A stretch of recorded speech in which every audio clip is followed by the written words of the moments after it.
Do të vjojmë flasim sërish në lidhje me situatën e krijuar nga përmbytjet në vendin ton dhe tashmë do të flasim për situatën në qarkun e Gjirokastrës. Në linjë të drejt për drejt kemi zotin Arjan Korkuti, sekretari përgjithshëm i prefekturës në Gjirokastër. Zoti Korkuti, përshëndetje, mirë se erdhët. Përshëndetje. Si është situata? Faleminderit. Si është situata ditën e sotme? Atëherë, ditën e sotme situata është e qetë në qarkun Gjirokastër. Aktualisht që flasim, kanë filluar rreshjet e të borës edhe në qytetin e Gjirokastër, edhe në qytet. Edhe në qytet. Aktualisht që flasim, ka rreshje të bore, jo të dendura, rreshje të bore normale. Mbase është atrakcion turistik për turistët, shpresojmë. E kompenson një farë mënyrë dëmin. Pas kësaj situate, shpresoj që atraksionet turistike, do me thënë, ta gjallërojnë edhe çik atë jetën pas kësaj situate që ne përjetuam. Situata aktuale në qarkun Gjirokastër është e qetë, vazhdon të jetë e qetë e menaxhueshme. Prefekti i qarkut në rolin e kryetarit Komisionit Mbrojtje Civile po menaxhon dhe po bashkërendon të gjitha veprimtarinë e institucioneve të njësive vendore që veprojnë në qark për menaxhimin sa më mirë të situatave emergjente. Jo më larg se dje është thirrur një mbledhje jashtëzakonshme e Komisionit të Mbrojtje Civile të qarkut, ku në këtë mbledhje ka marrë pjesë zëvendëskryeministrja dhe ministra e infrastrukturës dhe energjisë zonja Belinda Balluku, ministri i arsimit dhe deputete e qarkut zonja Mirela Kumbarosi dhe deputete e qarkut, kryetarët e bashkive dhe të gjitha institucionet që marrin pjesë në Komisionin e Mbrojtje Civile. Nga ana e zëvendëskryeministres është kërkuar me forcë marrja e të gjitha masave, menaxhimi i situatës pas përmbytjeve të mëdha që pati dhe pas të gjitha asaj situate që sollën rreshjet në qarkun e Gjirokastër, po sidomos në bashkinë Gjirokastër. Ajo i mëshoi fort kryetarëve të bashkive, drejtuesve të institucioneve për të pasur një plan të qartë evakuimi, sepse gjithmonë në situata të tilla jeta e banorëve është prioritet. Biznesi është prioritet, prona private është prioritet. Aktualisht, në qarkun Gjirokastër, po e nis nga situata më e vështirë, është një qark malor kodrinor, kur situatat e më të mëdha gjithmonë sa kemi rreshje janë ato të rrëshqitjeve. Aktualisht, në qarkun Gjirokastër kemi 13 familje të evakuara. Në bashkinë Gjirokastër kemi 2 familje në lagjen Manalat, 2 familje në fshatin Labove, Zhapës, njësia administrative Odrije, 4 familje në përmet në lagjen Sede, 3 familje në njësinë administrative Zagorie, bashkia Liboa, dhe 2 familje në Memaliaj, në njësinë administrative Memaliaj Fshat. Akset rrugore, aktualisht që flasim, aksi rrugor përmet 3 urat, pranë fshatit Petran është bllokuar qarkullimi që dje në mbrëmje për shkak të rrëshqitjes së një pjese të trupit të rrugës dhe është e pakalueshme. Ndërkohë që nga informacionet e fundit që kemi, firma kontraktore e mirëmbajtjes është në vend, po merr të gjitha masat për të bërë aksin të aksesueshëm për qytetarët.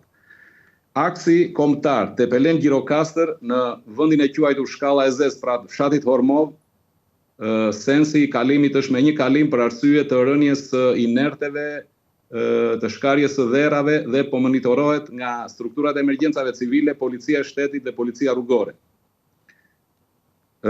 Akset rurale.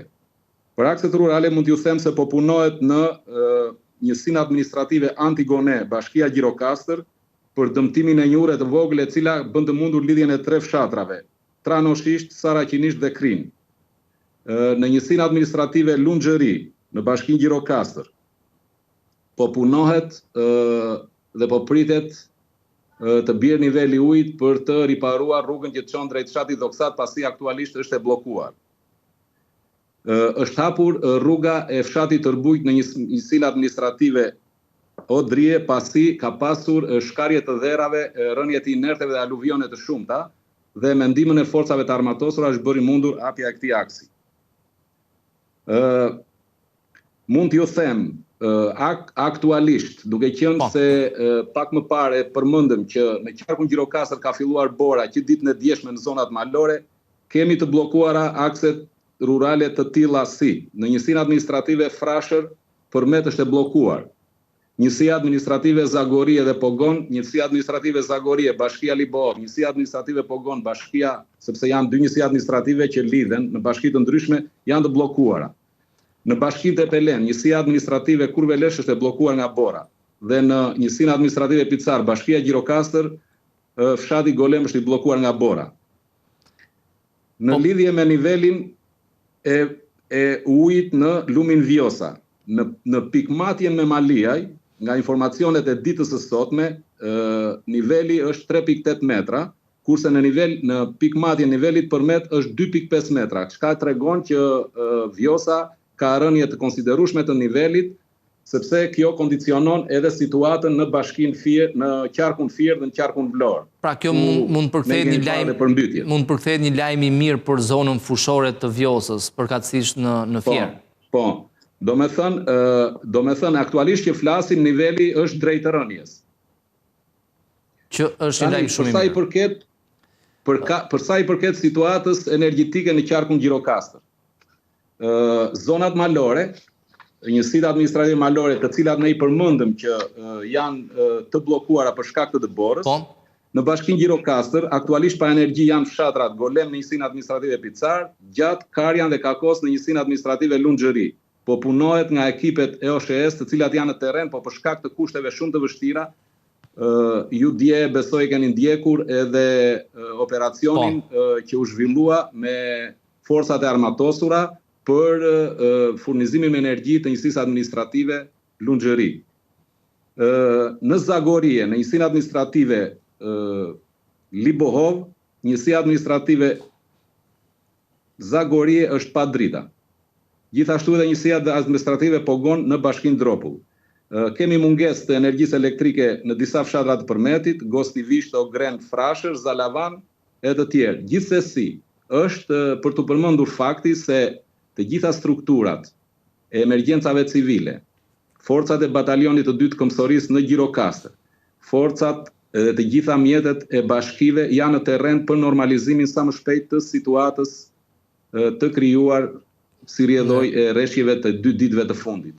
Aktualisht situata është e qetë, është në kontroll pavarësisht të rreshjeve të Borës që kanë filluar, nuk kemi njoftime të tjera në qendrat administrative në zonat urbane, por domethënë jemi në kontakt drejt për drejt me drejtoritë e emergjencave civile, me të gjitha strukturat e bashkive, me Agjencinë Kombëtare të Mbrojtjes Civile që në çdo rast të menaxhojmë situatat që mund të krijohen si pasojë e këtyre rreshjeve.